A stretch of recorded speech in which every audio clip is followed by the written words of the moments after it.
오늘 하나님의 말씀 함께 보겠습니다. 하나님의 말씀은 사사기 20장 1절에서 11절까지 말씀입니다.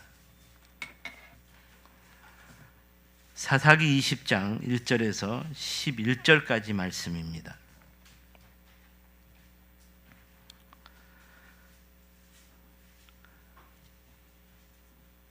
찾으신 줄 알고 한 목소리를 함께 읽도록 하겠습니다. 시작. 이에 모든 이스라엘 자손이 단에서부터 브엘세바까지 길르앗 땅에서 나와서 그 회중이 일제히 미스바에서 여호와 앞에 모였으니 온 백성의 어른 곧 이스라엘 모든 지파의 어른들은 하나님 백성의 총회에 섰고 칼을 빼는 보병은 40만 명이었으며 이스라엘 자손이 미스바에 올라간 것을 베냐민 자손이 들었더라. 이스라엘 자손이 이르되 이 악한 일이 어떻게 일어났는지 우리에게 말하라 하니 레위 사람 곧 죽임을 당한 여인의 남편이 대답하여 이르되 내가 내 첩과 더불어 베냐민에 속한 기브아에 유숙하러 갔더니 기브아 사람들이 나를 치러 일어나서 밤에 내가 묵고 있던 집을 에워싸고 나를 죽이려 하고 내 첩을 욕보여 그를 죽게 한지라. 내가 내 첩의 시체를 거두어 쪼개서 이스라엘 기업의 온 땅에 보냈나니 이는 그들이 이스라엘 중에서 음행과 망령된 일을 행하였기 때문이라. 이스라엘 자손들아 너희가 다 여기 있은즉 너희의 의견과 방책을 낼지니라 하니라. 모든 백성이 일제히 일어나 이르되 우리가 한 사람도 자기 장막으로 돌아가지 말며 한 사람도 자기 집으로 들어가지 말고 우리가 이제 기브아 사람에게 이렇게 행하리니 곧 제비를 뽑아서 그들을 치되 우리가 이스라엘 모든 지파 중에 100명에 10명, 1000명에 100명, 10,000명에 1000명을 뽑아 그 백성을 위하여 양식을 준비하고 그들에게 베냐민의 기브아에 가서 그 무리가 이스라엘 중에서 망령된 일을 행한 대로 징계하게 하리라 하니라. 이와 같이 이스라엘 모든 사람이 하나같이 합심하여 그 성읍을 치려고 모였더라. 아멘. 오늘은 사사기의 마지막 이야기를 함께 묵상해 보고자 합니다. 오늘 말씀이 우리에게 던져주고 있는 질문은 사사기는 왜 비극적인 종말로 끝을 맺고 있는가 하는 것입니다. 사사기의 비극적 종말에 대한 이야기는 사사기 19장부터 마지막 21장까지의 말씀에서 아주 상세하게 증거하고 있습니다. 그렇다면 왜 사사기는 비극적 종말이라고 이야기하게 된 것일까요? 그것은 바로 출애굽 이후로 광야 40년 동안 지속되었던 12지파의 이스라엘 공동체가 가나안에 도착하여 가나안 정복 전쟁을 성공적으로 시작했고 사사시대의 암흑 속에서도 계속 지속되었던 12지파의 이스라엘 공동체가 깨어질 위기에 봉착했기 때문입니다. 오늘 우리가 함께 읽은 사사기 20장에서는 사사기 1장에서처럼 거룩한 빛의 역사를 성공적으로 시작했던 거룩한 이스라엘 공동체의 모습은 전혀 찾아볼 수 없게 되었고 이스라엘 공동체 안에서 서로 물고 뜯는 전쟁을 벌이게 되었고 이로 인하여 이스라엘 12지파 가운데 한 지파가 완전히 멸종될 위기에 처하게 되었다는 어둠의 역사를 소개하고 있습니다. 그렇다면 이스라엘 공동체 가운데 일어난 어둠의 역사는 구체적으로 어떻게 일어난 일이었을까요? 사사기 19장에서 증거하는 어둠의 역사는 한 레위 지파 제사장이 첩을 두었다는 이야기로 시작됩니다. 그런데 이 제사장의 첩이 다른 남자와 행음하여 집을 나가게 되었고 결국은 그 남자에게도 버림을 받아 친정으로 되돌아갔다는 것입니다. 이후에 제사장이 첩을 잊지 못하여 다시 첩의 아버지를 찾아가 딸을 데려가겠다고 말합니다. 첩의 아버지는 자기 딸의 행음죄를 용서해주고 또다시 찾아주는 너그러운 레위 지파의 사이에게 무척이나 고마운 마음이 들었을 것입니다. 그래서 몇 날 며칠을 그에게 후대하였다라고 증거하고 있습니다. 계속되는 말씀을 보시면 레위 제사장이 이렇게 첩을 데리고 돌아오는 중에 날이 저물어 베냐민 지파의 땅에서 유숙하게 되었는데 이곳에서 불량배들을 만나게 되었고 이 불량배들에 의해 첩이 강간을 당해 죽게 되는 비참한 사건이 벌어지게 됩니다. 첩이 베냐민 사람에게 강간을 당해 죽게 되는 비참한 사건으로 인해 크게 분노하게 된 레위 제사장이 첩의 시신을 12조각으로 유기하여 이스라엘 각 지파에 나누어 보냈습니다. 이 끔찍한 시체 유기 사건으로 인해 깜짝 놀라게 된 이스라엘 공동체가 이 사건에 대해 함께 논의하기 위해 모였습니다. 시신을 유기한 레위 제사장으로부터 첩이 베냐민 지파에게 간강과 죽음을 당했다는 이야기를 듣고 이스라엘 공동체에 속한 모든 사람들이 함께 분노하게 되었고 베냐민 지파를 향해 칼을 들어 응징해야 한다고 결의하게 되었습니다. 결국 이로 인하여 이스라엘 연합군과 베냐민 지파와의 전쟁이 벌어졌고 이 전쟁에서 베냐민 지파의 군사 2만 5천 명이 죽었습니다. 그리고 이 전쟁에서 우리가 주목해야 하는 것은 이스라엘 연합군의 베냐민 지파를 향한 분노가 극에 달해 있었기 때문에 모든 여자와 노인, 아이들까지 다 잔혹하게 죽였다는 것입니다. 그래서 사사기 20장 47절을 보시면 베냐민 사람 중에 살아남은 사람은 이스라엘 연합군을 피해 도망친 남자만 600명이었다라고 증거하고 있습니다. 결국 이 보복전쟁으로 인해 베냐민 지파가 멸종을 당할 위기에 처했고 이는 곧 이스라엘 12지파 공동체가 깨어질 위기에 처하게 되었다는 말입니다. 그리고 사사기 21장 1절을 보시면 이스라엘 공동체가 베냐민을 철저하게 응징할 목적으로 하나님의 이름으로 베냐민 사람들에게는 절대로 이스라엘 공동체에 아내를 주지 않기로 맹세한 것으로 인해 공식적인 결혼을 시킬 수도 없게 되었습니다. 이런 상황으로 인해 12지파로 12지파로 지속되었던 이스라엘 공동체의 역사가 그야말로 끝장날 위기에 처하게 되었다는 말입니다. 분노의 내전을 치르고 뒤늦게 정신을 차리고 보니 이스라엘 공동체가 무너질 위기에 처했습니다. 그래서 이스라엘 연합군이 살아남은 베냐민 남자들에게 한 가지 꼼수를 제안합니다. 자신들이 모른 채 할 테니까 야베스 길르앗 족속의 여인들을 몰래 데려다가 너희들의 아내를 삼으라고 제안했습니다. 이를 위해서 야베스 길르앗 족속이 이스라엘 연합군에 적극적으로 동참하지 않았던 것을 빌미로 삼아서 이들과 또다시 전쟁을 벌였고 수많은 길르앗 족속들의 남자들을 죽이는 만행을 저질렀습니다. 남자를 죽여야 이 베냐민 지파의 남자들에게 여인들이 시집을 갈 수 있으니까요. 야베스 길르앗 족속도 이스라엘 공동체에 속한 사람들입니다. 그러니까 이는 이스라엘 공동체 안에서 두 번에 걸친 내전이 벌어졌다는 말이고 저는 이 사사기 19장부터 21장까지의 말씀을 읽으면서 그야말로 이스라엘 공동체의 막장 드라마 한 편을 보는 것 같다라는 생각이 들었습니다. 사랑하는 여러분, 이스라엘 공동체가 왜 이렇게 막장 드라마를 찍게 되었을까요? 이스라엘 공동체는 왜 이렇게 비극적인 종말로 끝을 맺게 되었을까요? 오늘은 이에 대한 이유를 우리가 함께 읽은 사사기 20장 본문을 중심으로 함께 묵상해 보기를 원합니다. 그 첫 번째로는 영적인 지도자가 타락했기 때문이라는 것입니다. 우리가 오늘 본문에서 주목해야 하는 것은 레위 제사장이 첩을 두었다라는 것입니다.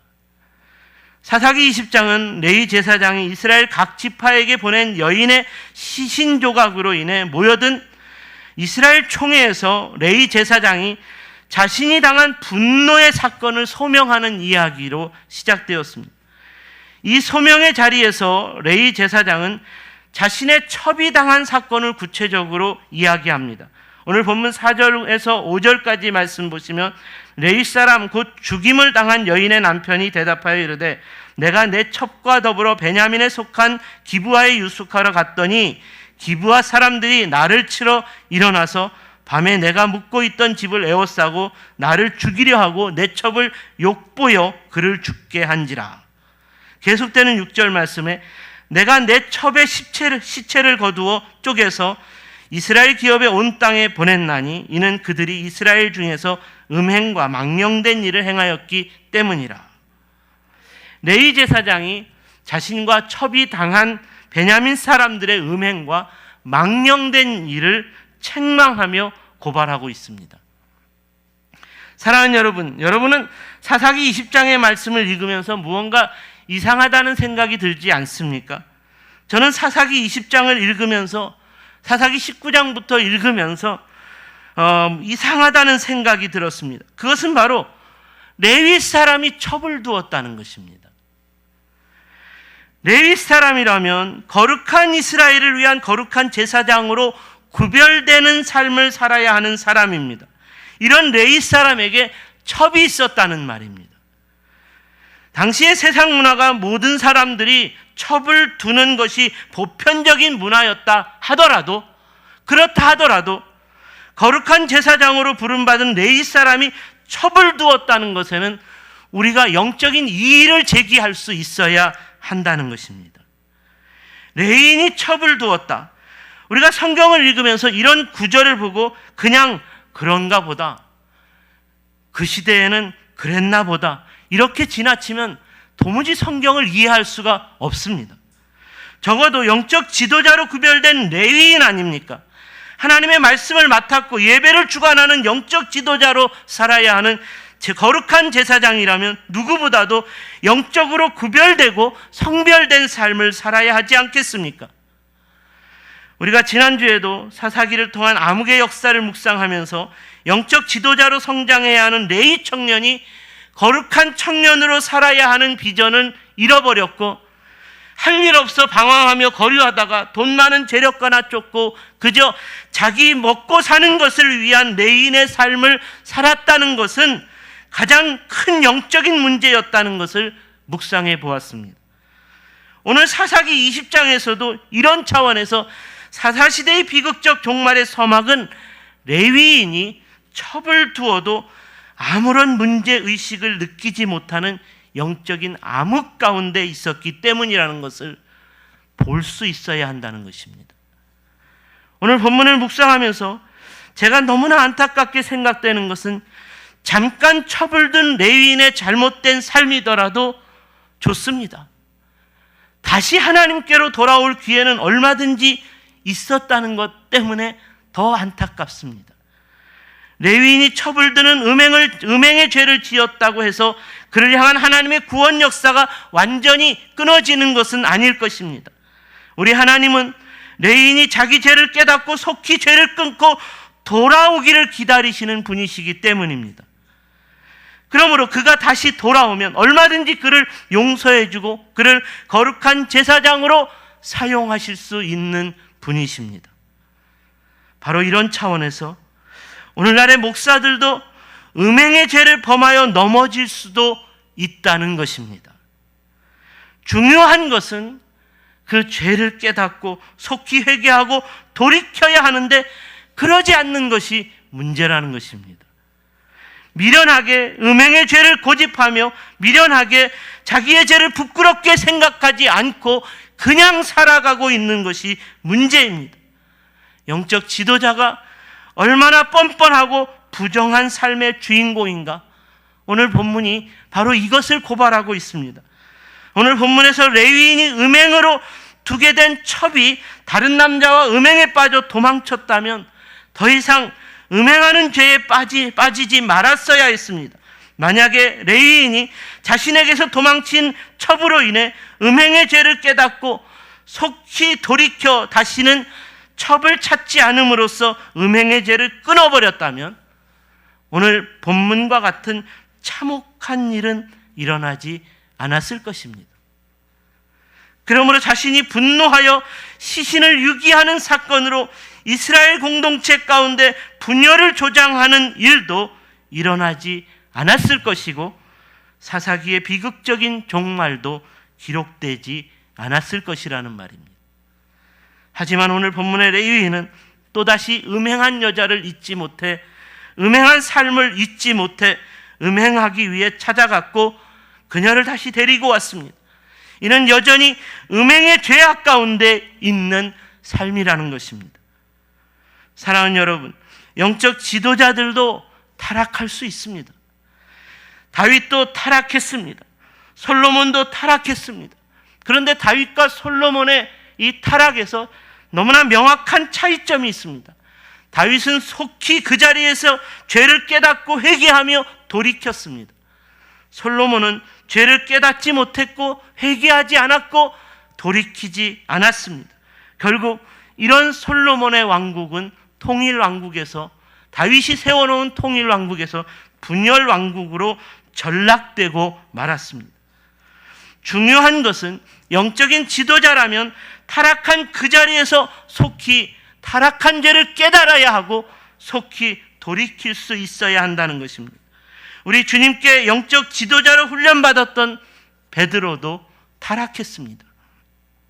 하지만 베드로는 속히 자신의 죄를 깨닫고 눈물로 회개하며 주님께로 돌아왔습니다. 똑같이 영적인 지도자로 훈련받았던 가룟 유다도 타락했습니다.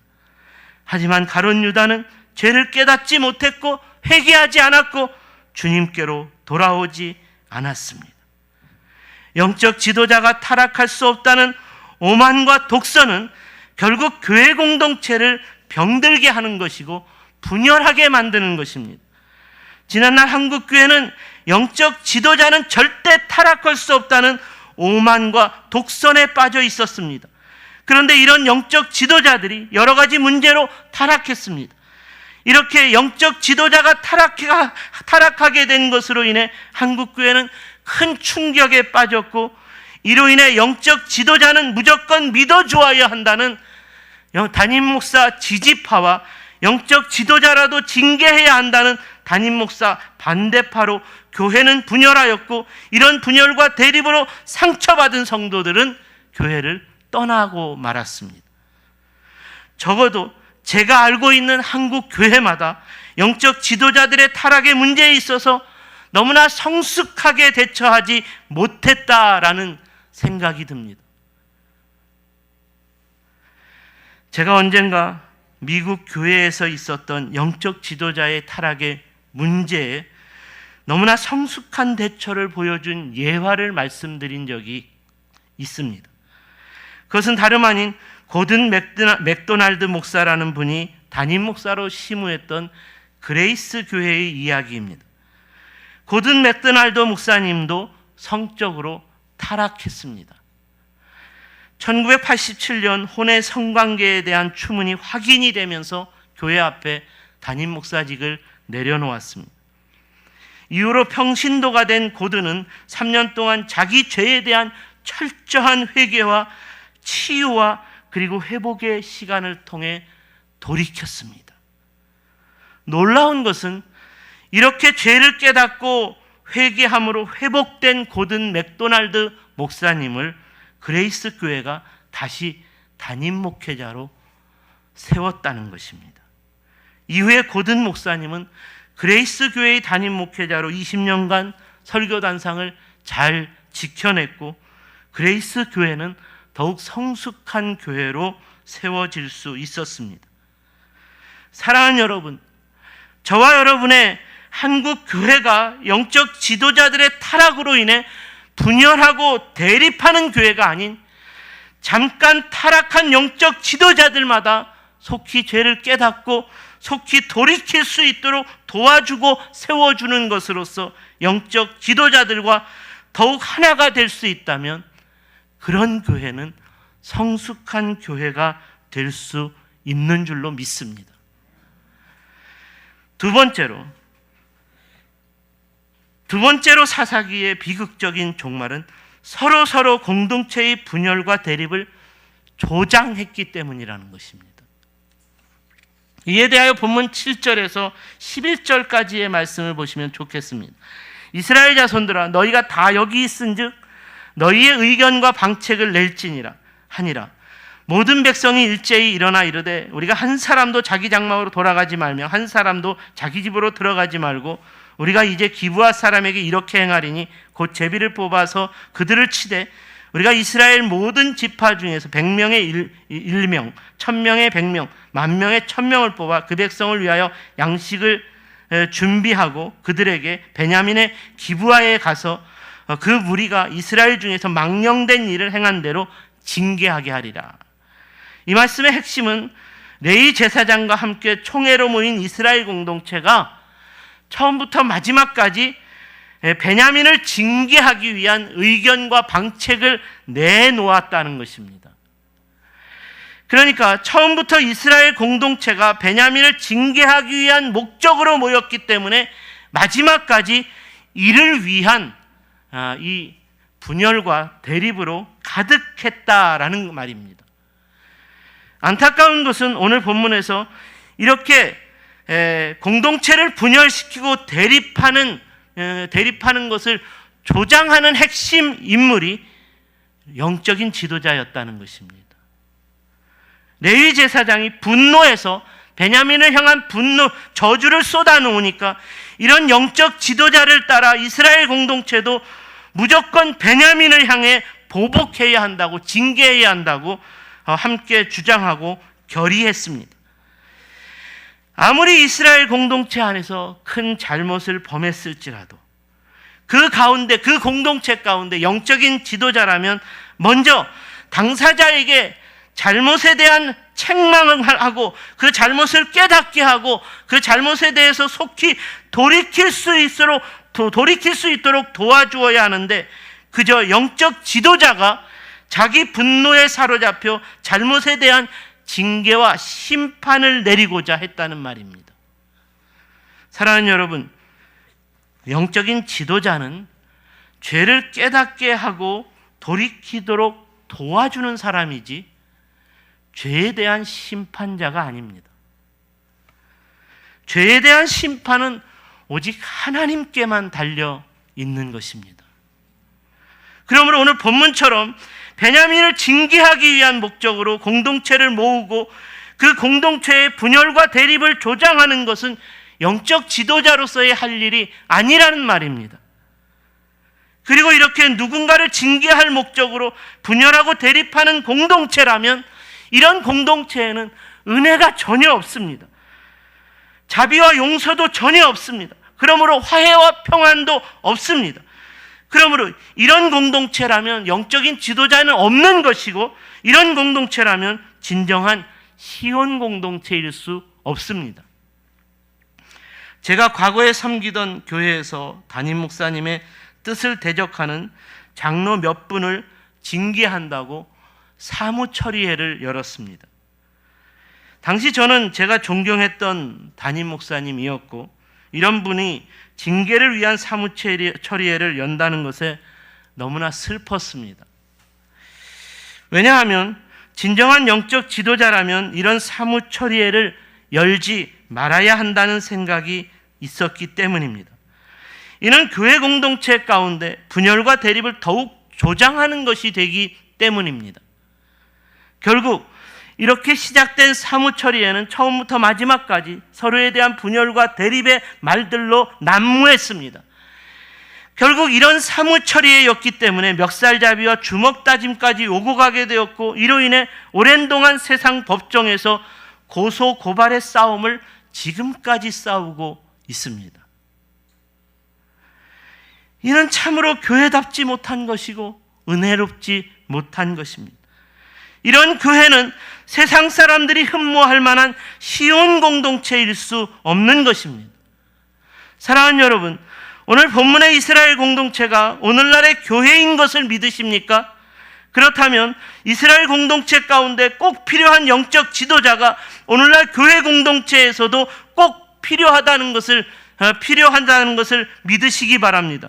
그러므로 오늘날 교회를 통해서도 성도들을 분열하고 대립하도록 조장하는 영적 지도자라면 본문의 레위 제사장 같은 거짓 목자임을 분별해내시고 이를 경계하십시오.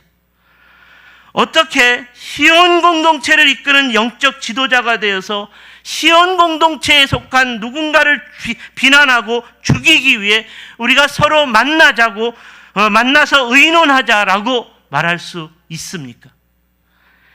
이런 만남을 계획하는 것부터 시온 공동체를 이끌 영적 지도자로서의 자격은 상실된 것입니다. 그러므로 저는 이스라엘 공동체를 몰락하게 만든 가장 큰 원인은 음행하여 첩을 가진 제사장을 영적 지도자로 믿고 따른 것보다도 더 큰 문제는 자기 분노와 주장으로 공동체의 분열과 대립을 조장하는 교만과 독선으로 가득한 영적 지도자를 믿고 따랐기 때문이라는 생각이 듭니다. 다시 한번 분명하게 말씀드리겠습니다. 영적 지도자가 시온 공동체인 교회를 자기 분노와 주장을 따르게 하는 교만과 독선에 사로잡혀 분열하고 분쟁하게 만드는 것은 그 공동체의 주인 노릇하는 짓입니다. 영적 지도자는 교회 공동체의 주인이 아닌 주인이신 예수님을 섬기는 종으로 부름을 받은 사람들입니다. 그러므로 영적 지도자는 언제나 섬기는 종의 자세로, 언제나 겸손과 온유함으로 공동체에 속한 모든 사람을 끌어안을 수 있어야 한다는 것입니다. 비록 공동체에 속한 모두가 자신을 지지해 주지 않더라도 참고 인내하며 모두를 끌어안을 수 있어야 합니다. 우리 예수님께서도 그랬습니다. 우리 예수님께서도 가룟 유다가 마지막까지 자신을 지지하지 않았다는 것을 알고 있으면서도, 심지어 자신을 팔아먹을 것이라는 것을 알고 있으면서도 예수님이 그를 내쫓지 않았고 주님은 끝까지 그를 끌어안았습니다. 비록 자신의 진정을 알아주지 않고 끝까지 적대하더라도 그가 공동체에 남아있다면 끝까지 끌어안아 주어야 합니다.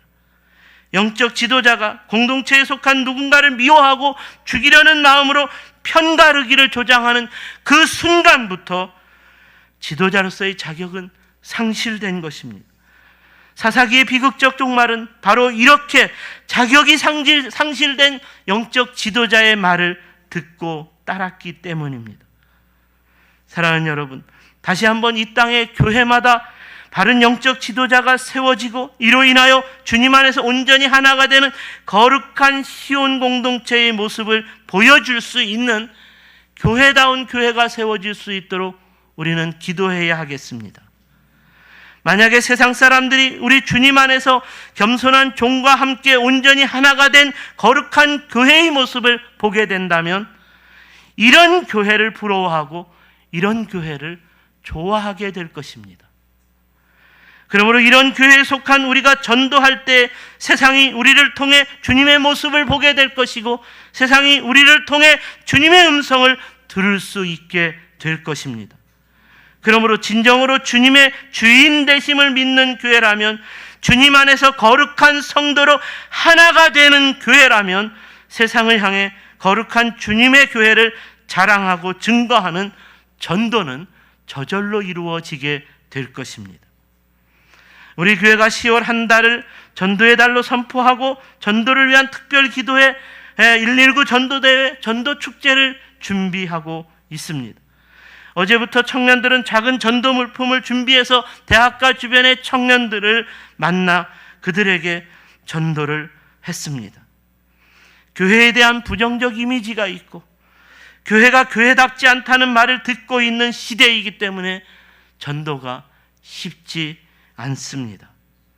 그럼에도 불구하고 우리가 전도를 포기할 수 없는 이유는 우리가 속한 교회는 영광스러운 주님의 교회이고 자랑스러운 주님의 교회이고 어느 누구라도 예수 그리스도 안에서 구원받은 믿음으로 하나가 될 수 있는 거룩한 시온 공동체에 속하는 축복을 받는 삶을 살 수 있기 때문에 아직도 이를 알지 못하고 있는 세상 사람들에게 내가 먼저 알고 믿게 된 축복을 전하기 위해 전도에 미련한 손을 내밀고 충성스러운 전도자의 발을 계속 내딛어야 한다는 사도 바울의 도전을 우리가 기억하기 때문입니다. 전도를 잘하는 교회, 전도를 쉬지 않는 교회는 언제나 바른 영적인 지도자가 세워져 있고 주님 안에서 온전히 하나가 된 거룩한 시온 공동체라는 확신을 가진 교회일 것입니다. 여러분의 교회가 이런 교회라는 확신이 있습니까? 그렇다면 전도를 하십시오. 전도를 잘하는 교회, 전도를 쉬지 않는 교회는 거룩한 시온 공동체라는 확고한 믿음을 가지고 있는 성도를 통해서 이루어지는 것입니다.